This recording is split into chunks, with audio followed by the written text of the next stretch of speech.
आज हम लोग बैठे हुए हैं इंजीनियर्स एकेडमी में और हमारे साथ में सारे गेट के टॉपर्स और हमारे फैकल्टी मेंबर्स। तो आज हम जानेंगे कि इन गेट टॉपर्स का गेट टॉप करने का सफ़र कैसा रहा। तो शुभम जी आप बताइए कि आपको कैसा लग रहा है।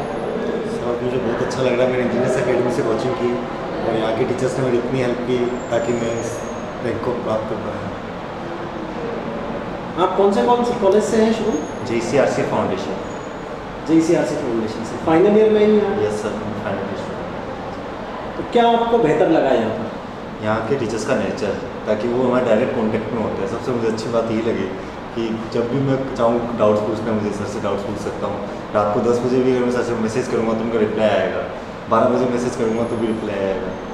तो ये सबसे अच्छा लगा मुझे। मतलब टीचर्स का नेचर बड़ा ही सपोर्टिव है, आप कभी भी कॉल करें। हाँ। ऐसे कोई एग्जाम्पल, कोई मेमोरी याद है आपको? सर लाइक मैंने कुलदीप सर मैथ्स के, उन्होंने मुझे आधे घंटे तक डाउट्स बताए थे सारे मैथ के। केशव सर है, मोहन सर है, मुझे एकदम एकदम रात को 10-11 बजे भी कॉल करता था तो भी डाउट्स क्लियर होते थे मेरे। तो सर उसी टाइम डाउट क्लियर हो जाना काफ़ी सही है। कोई बाद में अलग हो जाता है, उसी टाइम तुरंत डाउट क्लियर हो जाता है। और इंजीनियरिंग एकेडमी का जो स्टडी मटेरियल है वो भी बहुत हेल्पफुल था।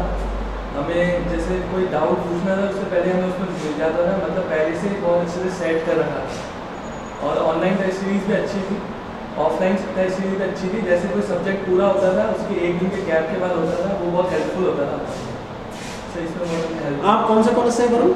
मैं Birla institute of technology. Birla institute of technology तो फाइनल ईयर स्टूडेंट। तो आपके कॉलेज से आपकी वहाँ पर बेस्ट रैंक किसकी रही है? मेरी क्या रैंक है आपकी? 69 रैंक। आप 2 इयर्स कोर्स में आप एनरोल्ड थे? ओके ना, तो मैं वही चीज़ में और ऐड कर रहा हूँ। जैसे यहाँ पे है ही इस तरह का एनवायरनमेंट, और इवन हमने इतना अच्छा कर दिया है इस मटेरियल वाले पोर्शन को कि चलाकर अब तो एक हेल्थी सा एनवायरनमेंट बना दिया कि स्टूडेंट अगर कोई एरर ढूंढता है तो वो नहीं, उसे प्राइज़ का भी हम कुछ देते हैं। तो एक होड़ सी होती है कि मेरे को अगर कोई बारीक गलती मिली तो मुझे प्राइज़ मिलेगा। तो एक इसी के बहाने से वो सब लोग पूरा मटेरियल भी चेक करते हैं और सब क्वेश्चन के गो थ्रू होते हैं। वो एक काफ़ी अच्छा है ये। वो जो एक एनवायरनमेंट होता है ना, मतलब क्लास में जो 6 से 8 घंटे हमारी क्लासें होती हैं, जो टीचर के साथ इंटरेक्शन, टीचर्स के साथ एक वो होता है, जो सा एक स्टूडेंट का लिंक होता है, वो काफ़ी अच्छा रहता है। क्योंकि बीच बीच में ब्रेक, बीच बीच में कई बार जोक भी मार देते हैं टीचर।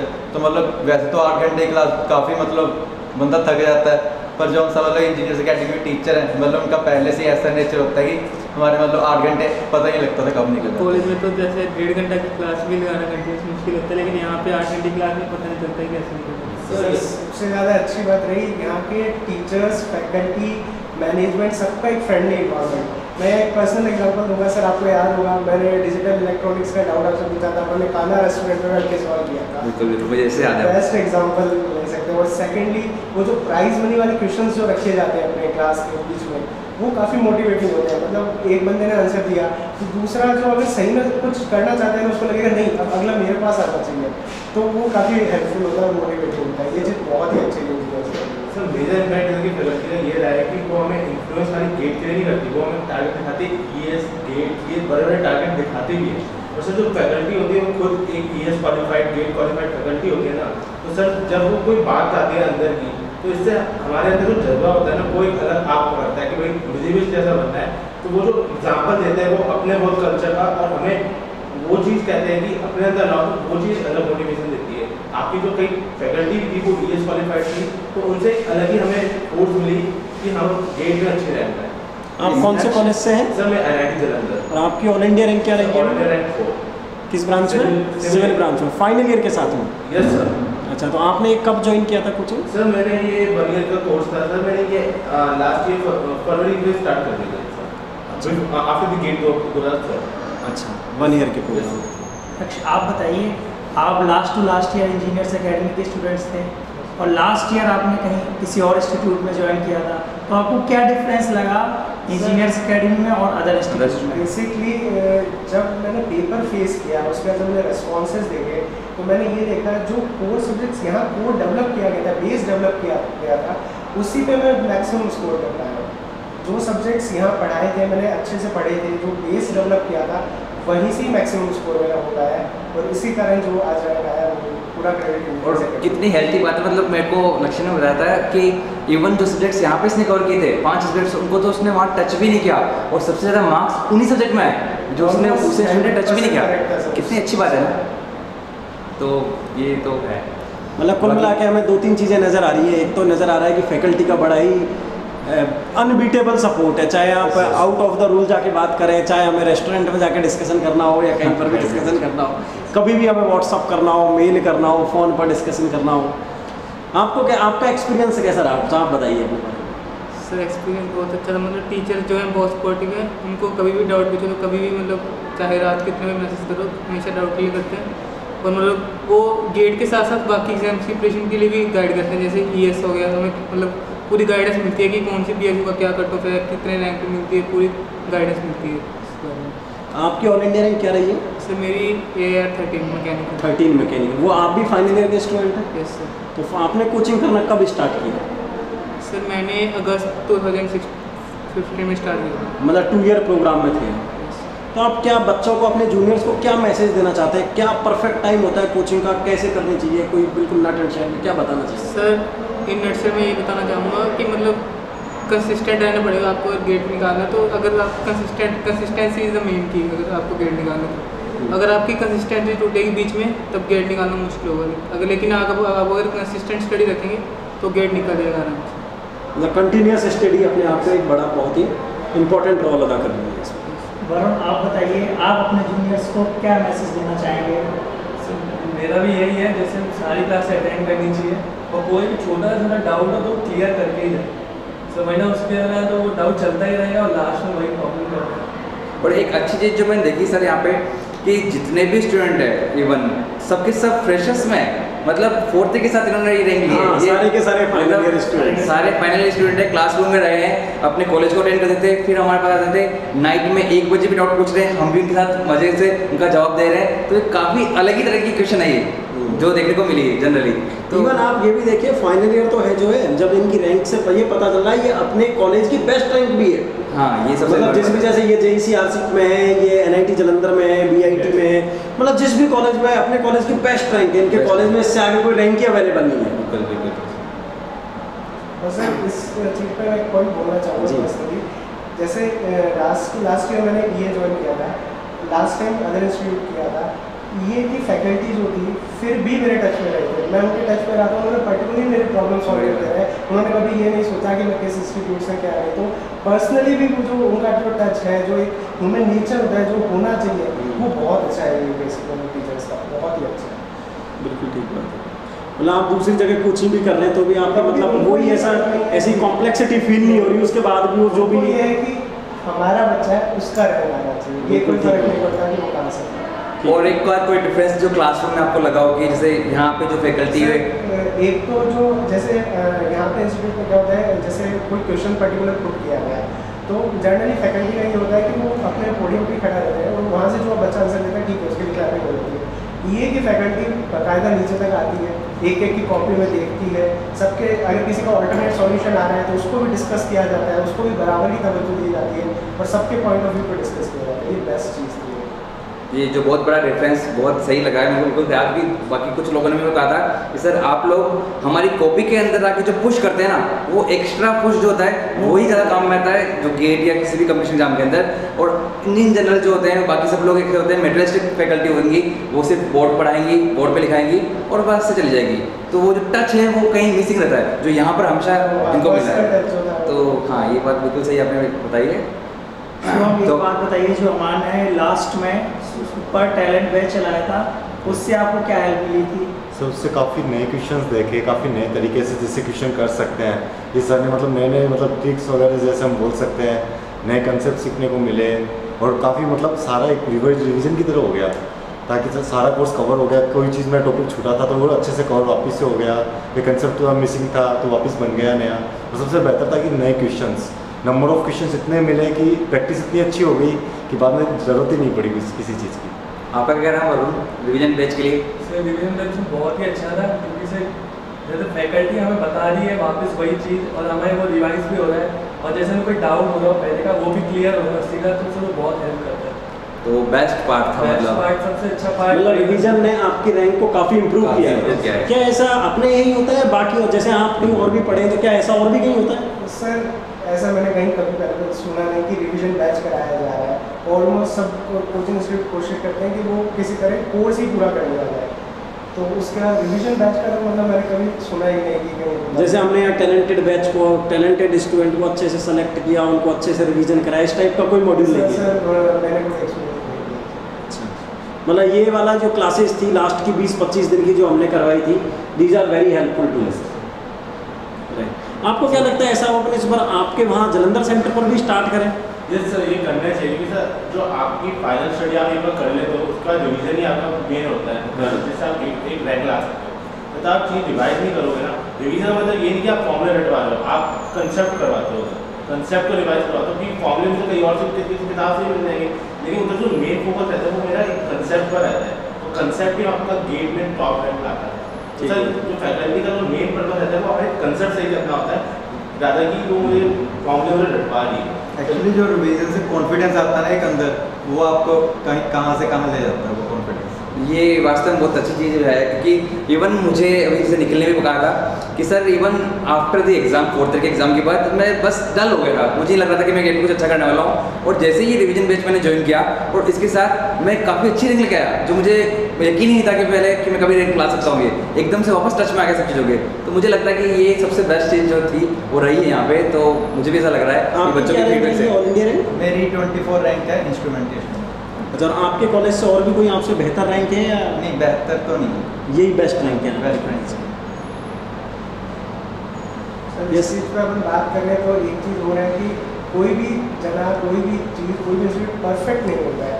तो यहाँ एक चीज़ मैं बोलना चाहूँगा कि हाँ, थोड़ा सा ऑनलाइन टेस्ट सीरीज पे जो इम्प्रूवमेंट की बात होती है वो जैसा कि बाकी सब कॉमनली देखा गया है, मतलब काफ़ी स्टूडेंट्स ने ये चीज़ पर बोला है, तो हाँ यहाँ एक इम्प्रूवमेंट लाया जा सकता है। और इस बार हम आपको बता दें कि ऑनलाइन टेस्ट सीरीज पर हमने बहुत ही बेहतरीन लेवल पर काम किया है। Apart from this, in this month, upcoming month April end में, हम ये फर्स्ट वीक पे we are launching mobile application as well. तीनों पर, विंडोज़, एंड्रॉयड, सब पर वो, iOS पर, सब पर वो आ रहा है। उसके लिए आप देखेंगे कि उसमें तीनों वेबसाइट, चाहे मटेरियल की बात कर रहे हो, चाहे एडमिशन्स की, मतलब ऑनलाइन जो हमारी वेबसाइट है उसकी बात कर रहे हो, चाहे आप टेस्ट सीरीज़ की बात करो, सारी के सारा मॉड्यूल उस पर अपडेटेड रहेगा। मतलब ऑनलाइन टेस्ट सीरीज में जो इस बार हमने हल्की सी प्रॉब्लम फेस करी, ये हम आपको इंश्योर कर देते हैं हर बच्चे को, चाहे वो नंबर ऑफ टेस्ट की टर्म्स में बात हो, चाहे क्वालिटी की टर्म्स में बात हो, आने वाले टाइम पर जब 2018 के लिए बच्चे प्रिपेयर करेंगे तो कहीं पर भी इसमें कहीं प्रॉब्लम आने वाली नहीं है। उसके लिए हमने डेडिकेटेड एक टीम बनाई है और डेडिकेटेड उसके लिए कुछ लोगों को बनाया, ताकि उसको भी हम, जैसे हम क्लासरूम कोर्स में कर रहे हैं, ऐसा हम टेस्ट सीरीज में भी हम बेहतर कर रहे हैं। उसके लिए हम आपको इंश्योर कर रहे हैं कि आप ये मैसेज प्रोपोगेट कर सकते हैं, विल डू आवर बेस्ट। इस बार हम उसको भी एकदम बेहतर बनाने चाहिए। ये पर्सनली हमने देखा है, मतलब जो वहाँ की टीम है, मतलब उनको हमने पूरी ओपन आदि की जो स्टैंडर्ड बुक्स है, जैसे कि आप जानते हैं ओपन है वगैरह जो भी है, जहाँ से भी अच्छे क्वेश्चन मिले, मतलब हम कह रहे हैं साहब कि चुनाव मत आप तो दिन दहाड़े डाका डालो और अच्छे क्वेश्चन का आप सेट बना के और सबसे बेस्ट तरीके से आपकी उन्हीं टेस्ट से मैं इतना इंश्योर करता हूँ कि इस बार की ऑनलाइन टेस्ट सीरीज के अंदर पूरे के पूरे सब्जेक्ट्स वापस रिवाइज हो जाएंगे, ऑटोमेटिक सारे रिवाइज, हर कॉन्सेप्ट आपको इसमें रिवाइज हो जाएगा। ये इस बार हमारा बिल्कुल टारगेट ही है ऑनलाइन टेस्ट सीरीज का, जो कि आपने बिल्कुल सही क्वेश्चन उठाया, तो उसके लिए आप बिल्कुल जैसे सर ने कहा एंश्योर रहिए, इस बार सबसे बेस्ट होने वाला है।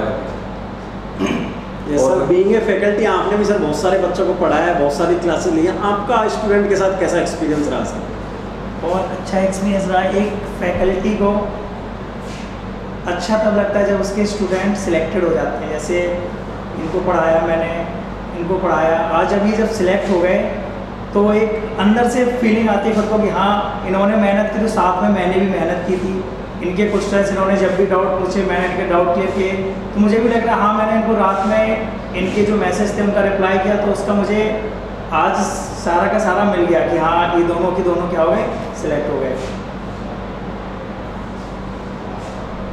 और मैं यही चाहूँगा कि अगले साल ये नंबर्स और ज़्यादा से ज़्यादा हों, मैं और ज़्यादा मेहनत करूँ और स्टूडेंट भी मेरे साथ में जितनी मेहनत मैं कर रहा हूँ उतनी मेहनत स्टूडेंट करें, और अगले साल ये जितने नंबर्स हैं ये बढ़ते ही जाएँ हर साल। जैसे आपकी इस बार ऑल इंडिया रैंक 4th रही, इस बार हमारे टॉप 10 में 2 स्टूडेंट रहे, है ना सर? दोनों क्लासरूम स्टूडेंट है, 6th और 4th। बिल्कुल। मतलब आप ऐसा कोई ऐसे की मंत्रा बताइए बाकी स्टूडेंट के लिए और हमारे लिए भी, हम ऐसा करें अगले साल हम कहें यार कि मिनिमम 6 आउट ऑफ 10, टॉप 10 में 6 बच्चे हमारे, मतलब क्या आपका सक्सेस लगा कि तो सक्सेस मंत्र ये रहता है कि जो इधर इंजीनियर्स अकेडमी है वो उधर हमारे नवंबर तक कोर्स कंप्लीट करवा देती है।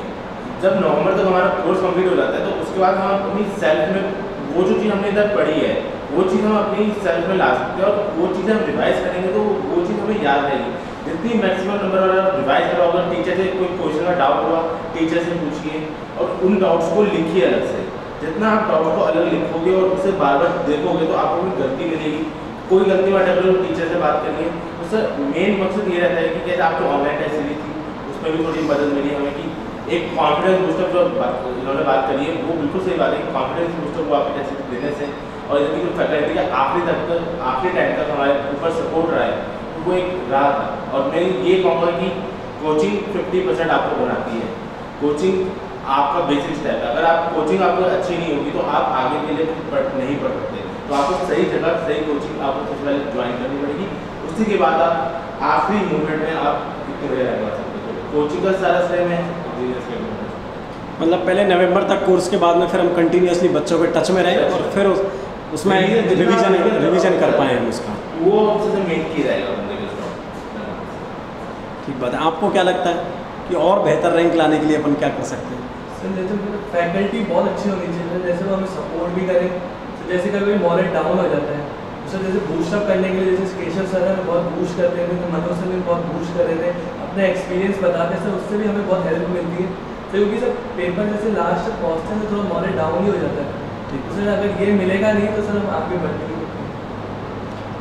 मतलब कि रिवीजन हो गया, नवंबर में कोर्स ख़त्म हो गया, डाउट्स हो गए, मॉरल मतलब एक एनहेंसमेंट के लिए मोटिवेशनल क्लासेज होती रहनी चाहिए जिससे कि आप कंटिन्यूसली टच में रहें। सर इनके बीच का स्पेशली मैं बताता हूँ जो किससे होते थे कि जनरली क्वेश्चन का आंसर तो आ ही रहा है, चला कि इस क्वेश्चन को कहाँ कहाँ ब्रेक कर सकता था। ऐसे ऐसे सीन जब होते थे कि हम 3 अलग अलग ब्रेक के बारे में डिस्कस कर रहे हैं कि अगर ये नहीं ये होता तो क्या होता, और इवन इसका सोल्यूशन कुछ लोगों ने कितना मिस्टेकफुली अपने पब्लिशिंग हाउस में डाल रखा है जो कि गलत था, और उसको हमने डिस्कस किया कि इतनी गलती ना करें कभी, और इसके हिसाब से नया क्वेश्चन क्या बन सकता था। तो वो डिस्कशन में मज़ा आता था इनके बेच में, वो मुझे काफ़ी सेटिस्फाई देता था एज ए फैकल्टी।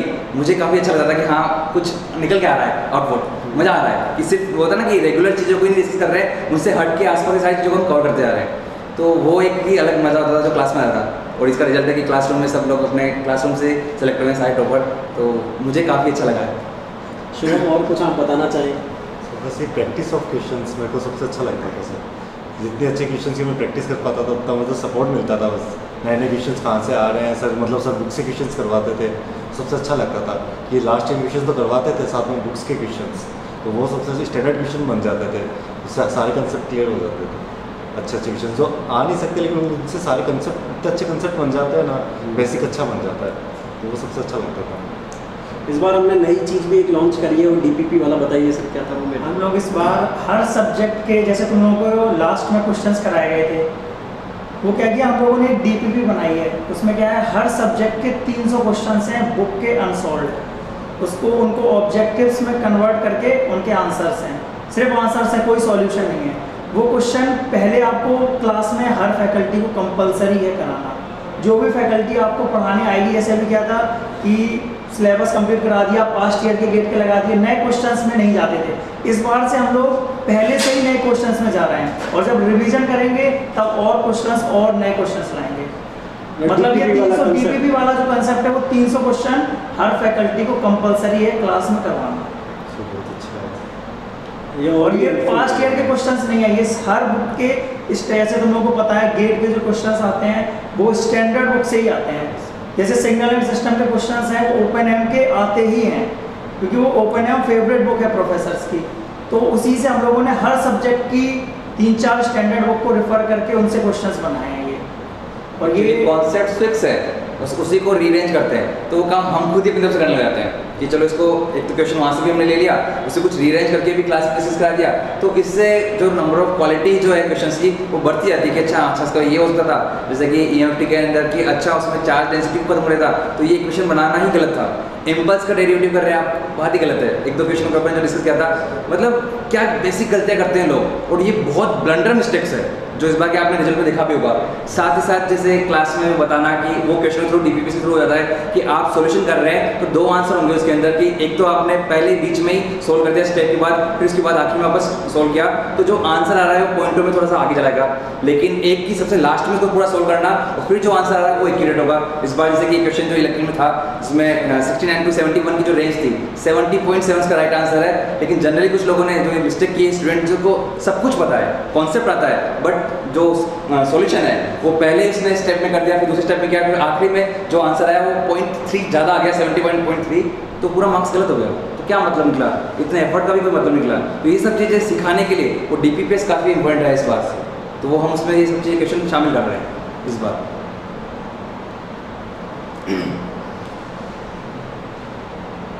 तो आप कुछ आप अपना एक्सपीरियंस कोई शेयर करना चाहें, और यदि हमें सिंगल डिजिट में रैंक लेके आनी है तो क्या करना चाहिए और क्या बेहतर कर सकते हैं?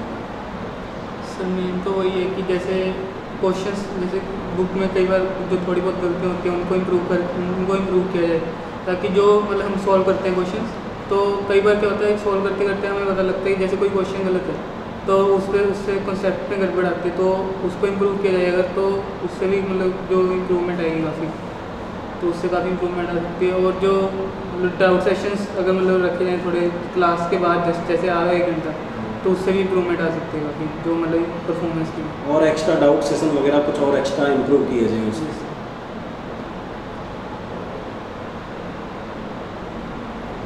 डाउट सेशन का हम लोग ये कर रहे हैं कि एक सब्जेक्ट कंप्लीट होने के बाद हर फैकल्टी को लगभग 2 आवर्स एक्स्ट्रा दिए जाएंगे कि वो तुम लोगों को एक एक्स्ट्रा क्लास में बुलाने के बाद तुम्हारे जितने भी डाउट हैं उस सब्जेक्ट के, वो 1 दिन एक्स्ट्रा लगेगा, लेकिन वो तुम्हारे डाउट्स सारे के सारे उस सब्जेक्ट के साथ में ख़त्म हो जाएंगे। क्योंकि जनरली क्या होता है जयपुर में ये प्रॉब्लम नहीं आती। जयपुर में क्यों प्रॉब्लम नहीं आती? क्योंकि यहाँ पर फैकल्टी हमेशा अवेलेबल रहती है।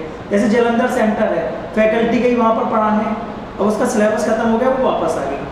अब तुम्हारे बीच में डाउट्स आते हैं तो प्रॉब्लम आती है, या हो सकता है तुम्हारे जो लास्ट के टॉपिक्स हों उनमें तुम्हें डाउट आते हो, तब तुम्हें लगता होगा कि यार अब मैंने ये 2 दिन बाद पढ़ा तो मुझे इसका आंसर कौन देगा। तो उसके लिए हम जिस दिन तुम्हारा सब्जेक्ट खत्म होगा उससे 1 दिन का टाइम तुम्हें देंगे, जो आखिरी दिन के सब्जेक्ट होते हैं या उससे 2-3 दिन के पहले के सब टॉपिक्स होते हैं, ताकि तुम आखिरी दिन अपने पूरा का पूरा सब्जेक्ट का डाउट क्लियर कर सको 1 दिन। तो इससे तुम्हारी डाउट की परेशानी सेंटर्स पे खत्म हो जाएगी। तो वहाँ पर अगर वो 1 दिन एक्स्ट्रा दे रहे हैं, रुक रहे हैं, तो मुझे लगता है कि तब तक आपके पास अच्छा टाइम होता है, सिर्फ आप हैं वो हैं चलाकर सारी चीज़ें डिस्कस कर रहे हैं, पूरा सब्जेक्ट खत्म हो गया तो सब कुछ आपको पता है कि कौन सी चीज़ को कहाँ से लिंक करना है, वो आपको बहुत समझ में आ रही है अच्छे से, तो वो बहुत अच्छे से हो जाएगा।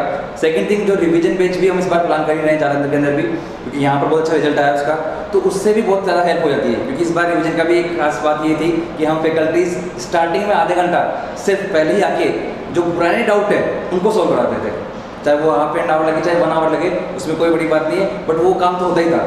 तो बहुत सी बार होता है ना कि लास्ट में सारे सब्जेक्ट कवर करने के बाद एक डाउट चलाकर आया कि यार ये सब्जेक्ट में ये चीज़ बताई गई थी, वहाँ सॉल्व हो गई थी, बट अब दूसरे सब्जेक्ट के अंदर ये चीज़ बताई गई थी, उससे तो कुछ अलग आंसर आ रहा है। तो वो बातें भी अब आखिर में जो रिवीजन पेज है उसमें आप डिस्कस कर सकते हो।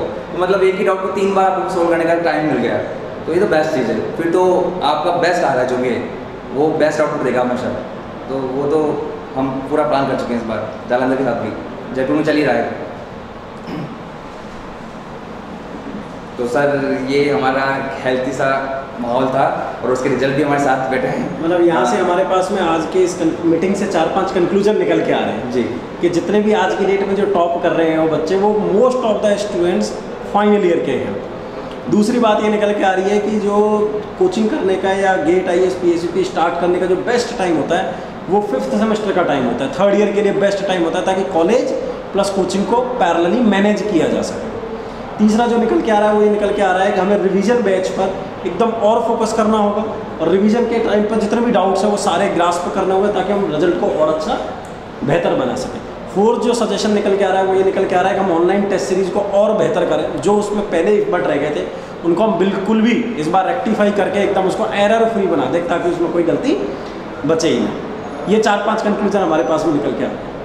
एक आखिरी नोट पे बस मैं ये बोल सकता हूँ कि जैसे मुझे लक्ष्य का लगा अच्छा कि सर मैं या मेरे से कोई और भी होंगे जो आपके यहाँ पढ़े और बहुत अच्छा भी लगा, बाहर की हवा से कहीं दूसरी जगह अगली बार थोड़ा सा ज्वाइन कर लिया और वहाँ जाके फंस गए और वापस फिर लगा कि यार यहीं से टच रहते हैं, तो वो जो बाहर की हवा से क्या है क्या नहीं, वो तो वो जाने, बट स्वीट्स आपको पता रहता है, जो प्यासा होता है उसको पानी पता होना चाहिए कि मीठा पानी कहाँ है, और वहीं आके मीठा पानी पी सकता है। जो हमने आप लोगों ने उनको इम्प्रूवमेंट दिया वो तो पक्के से होगा, लेकिन काफ़ी हमको अच्छा लगा कि आप लोगों ने वो अच्छी रैंक लेके आए, तो हमारे को भी लगा कि हमारी मेहनत कुछ सक्सेसफुल हो रही है। और आप लोगों की जो भी सजेशन है वो तो हम पक्के से इसको अप्लाई करने वाले हैं और अप्लाई कर भी रहे हैं। जयपुर में तो बहुत अच्छे से अप्लाई चल ही रहा है, कुछ जालंधर में भी हम अप्लाई करते हैं हर सेंटर पे। तो यही हमारा आज का डिस्कशन था जो काफ़ी अच्छा रहा। इसी के साथ सभी आपको बहुत बहुत बधाई कि आपकी बहुत अच्छी रैंक रही and good luck for future life, future career में आप काफ़ी अच्छा करें, बहुत अच्छा बेहतर करें।